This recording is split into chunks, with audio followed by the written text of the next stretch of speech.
Ser minero.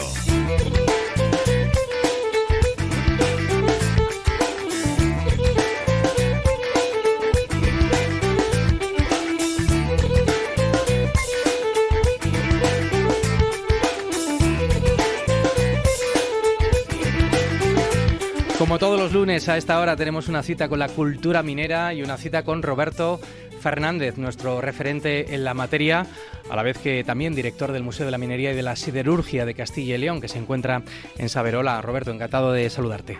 Hola, buenos días, Chechu. Bueno, hoy en estos próximos minutos que vamos a dedicar a conversar con un invitado que en todo caso no se estrena hoy, ya ha pasado por Ser Minero.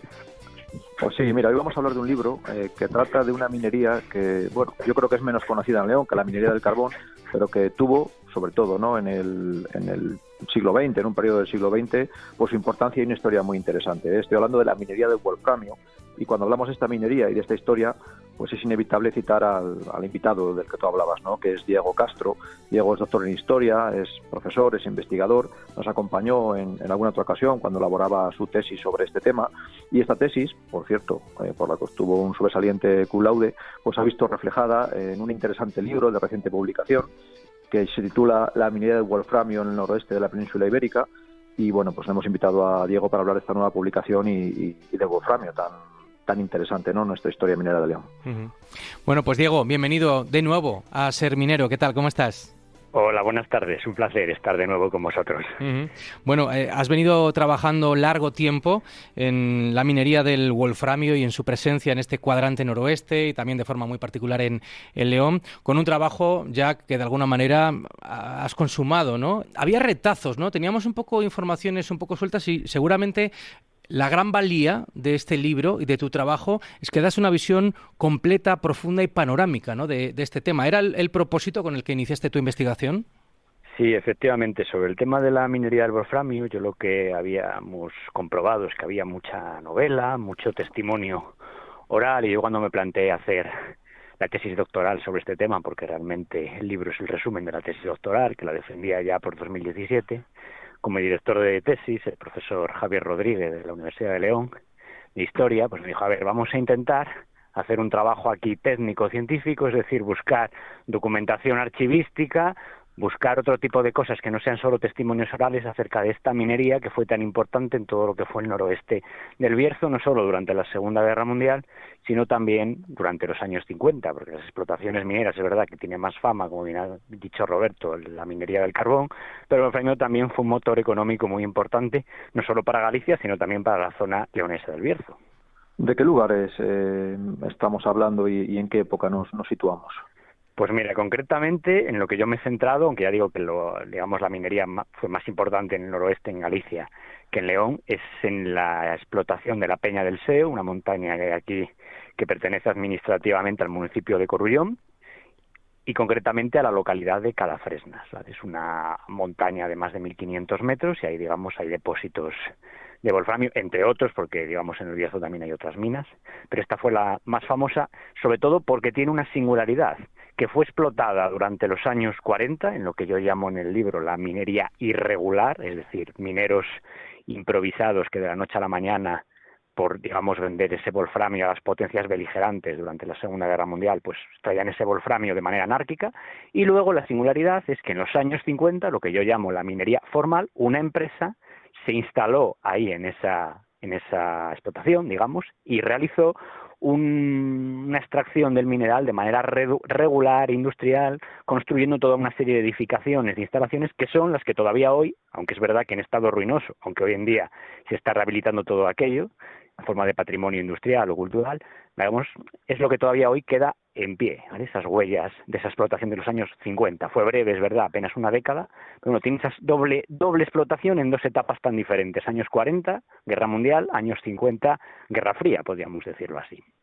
¿Y qué tiene este mineral que le haya hecho tan interesante que levantara esa leyenda que todos, lo que decías tú, ¿no?, se asocia más igual al documental, a la novela? para que tenga esa leyenda y para que de repente cambiara todo el panorama de aquella zona en aquellos años? Pues mira, el wolframio, que además en los años 40, durante la Segunda Guerra Mundial, se le conocía popularmente como el oro negro, ¿vale? Es un mineral muy duro, con una densidad muy elevada, ¿vale? Y sirve, digamos, para endurecer el blindaje de los tanques. Entonces, en contextos bélicos, como fue la Segunda Guerra Mundial, era muy demandado para forrar el blindaje de los tanques o incluso para construir proyectiles antitanque. Por lo tanto, la industria bélica alemana requería ese mineral para, digamos, llevar a cabo las campañas militares que llevó durante la Segunda Guerra Mundial. Y los aliados, sobre todo Gran Bretaña y también Estados Unidos, deseaban privar a Alemania de ese mineral. Entonces se va a desarrollar una pugna con el escenario de la península ibérica, por arrebatar ese mineral al contrario, a la potencia beligerante contraria. Evidentemente, el mineral se inscribe en un contexto de fiebre minera, dispara el precio, pensad que llegó a venderse el kilo a unas 200 pesetas, por supuesto también en un contexto de contrabando, porque era muy demandado.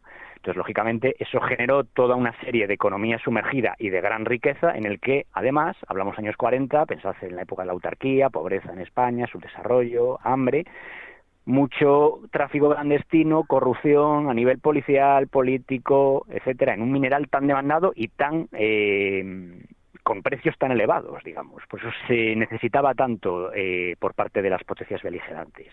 Pues había esa demanda tan elevada.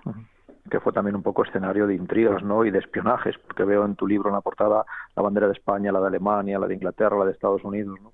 Efectivamente. Hubo un trasfondo ahí, ¿no? Efectivamente, en ese escenario peninsular, ¿vale? Sobre todo en el noroeste, las potencias beligerantes, principalmente Gran Bretaña, Estados Unidos y Alemania, pugnan, envían agentes, redes de espionaje, redes de tráfico, redes de información, para controlar, comprar, vender, privar al enemigo de ese mineral, ¿vale? Lógicamente, el objetivo es que no lo tenga el enemigo. Cuanto más compro para arrebatar al enemigo, más disparo el precio. Si el precio se dispara, evidentemente la demanda sube, hay que abrir más explotaciones mineras. En algunas zonas del noroeste, sobre todo en Galicia, se llegan a montar empresas, incluso empresas por parte de alemanes nazis, y en lo que es el ámbito leonés sí que es verdad que no llega a haber una empresa como tal, ¿vale? Sí que la Peña del Seo, esta montaña, se explota de manera anárquica, es decir, se corre el rumor de que ese mineral de color negro vale mucho, lo compra muy bien y la gente de los pueblos alrededor, pensad que hablamos de pueblos de montaña con una economía muy precaria, de subsistencia, se lanzan como locos a extraer ese mineral para venderlo a las distintas redes de tráfico, de compra-venta que hay por ahí clandestinas, porque lo pagaban muy bien, lógicamente. Y las condiciones en las que estaban trabajando estos obreros supongo que serían un poco penosas, ¿no? Por lo menos en la primera etapa, no sé, luego en la segunda etapa, cuando ya entra una empresa y lo regulariza un poco todo. En la primera etapa, digamos que eran mineros, eso como digo, improvisados. De la noche a la mañana se armaban de un pico, de una batea y poco más, y extraían el mineral de los filones más superficiales. No profundizaban en lo que podríamos pensar, pues las galerías subterráneas que son típicas de la minería del carbón. Se extraía el mineral de manera superficial de los filones, porque en esa etapa, o en esa montaña, hay mucho wolframio e incluso había mucho a nivel superficial. Entonces, digamos, lo extraían simplemente y luego ya lo iban vendiendo. ¿Qué ocurre? Como se vendía tanto, se compraba tanto y a precios tan altos, se llenó de tanta gente la montaña que luego llegó a ver, que es un poco, digamos, por lo que tiene fama la Peña del Seo, llegó a ver auténticas cuadrillas de bandoleros que se dedicaban a robar, a asaltar, a atracar a otros mineros para quitarles ese mineral y venderlo ellos. Como ahí no había ningún tipo de control, de autoridad, la policía incluso estaba corrupta, estaba en connivencia con alguna de estas bandas, pues era un descontrol absoluto, y es como un poco se conoce en los años 40 a la Peña del Seo como el salvaje oeste. Había tiroteos, robos y todo esto, que hay mucho testimonio oral, como digo, incluso algunos libros que recopilan testimonios orales. Yo me encargué en el libro, digamos, de documentarlo. Vamos a ver si esos tiroteos, esos robos, ese Far West que había ahí, hay huella documental, y efectivamente a lo largo de varios archivos, etcétera, con los que pude realizar la tesis, certifiqué documentalmente todo ese descontrol que había en los años 40 sobre la minería del wolframio y todo, digamos, ese tráfico clandestino, parecido a la fiebre de oro californiana que asociamos a veces en el siglo XIX, pues eso en los años 40 allí. tiroteos, robos, asesinatos, gente que tiraba un cartucho de dinamita, volaba varias rocas que salían por ahí disparadas, le pegaba a uno en la cabeza y allí quedaba muerto, sobre todo atracos de cuidado, lo llevo escondido y a la puerta aparecen allí 5 o 6 tíos armados que me atracan, me lo quitan y me he quedado sin nada porque lo van a revender tal, y voy a la policía o la Guardia Civil y me entero de que la Guardia Civil está compinchada con claro, recordad, hablamos años 40, corrupción, autarquía, pobreza, algo que pagan a 200 pesetas el kilo, muy goloso para entrar en redes de sobornos, de corrupción, de corruptelas de todo tipo. Y una historia que se acaba a final de los años 50, ¿no? Más o menos. Efectivamente. Luego acaba la Segunda Guerra Mundial, el precio del wolframio cae, la montaña se vacía, pero llega la Guerra Fría y estalla la Guerra de Corea, años 50-53. Vuelve otra vez a dispararse la demanda, sobre todo por parte de Estados Unidos. Una empresa, en concreto además, un empresario leonés, médico torrino, Paco González o Francisco González, un auténtico emprendedor de la época, porque era médico, como digo, torrino, decide comprar los permisos, las licencias y montar ahí una empresa, digamos, con todas las de la ley. Una empresa para extraer regular industrialmente ese wolframio que ahora demanda o que solo se vende a Estados Unidos. Y monta varias instalaciones industriales, 2 lavaderos, una tolva para, digamos, triturar y purificar el mineral, un poblado entero para alojar a la mano de obra, que llegó a haber 300 personas en nómina, ¿de acuerdo? Y esa fase, digamos, dura una década, desde el año 50 hasta el año 60 más o menos. Y todo ese mineral que ahora se extraía de manera legal, regular, en una privatización de la explotación, se vendía a Estados Unidos. También es verdad que es una fase muy breve porque la Guerra de Corea, como todos sabéis, dura un trienio, de 50 a 53, y enseguida lo mismo, vuelve a caer otra vez todo el precio del mineral, ya no es rentable extraerlo, se cierra la explotación. Pero los edificios, las instalaciones industriales todavía perduran hasta hoy en día. Es la huella del patrimonio industrial que todavía existe. Pero es de los años 50. Los años 40 es verdad que como no se explotó de manera regular por una empresa, pues no queda nada. Pero es esa singularidad que a mí me llamó tanto la atención de la Peña del Seo, esa doble explotación tan diferente de una década a otra. Explotación anárquica informal, explotación formal industrial.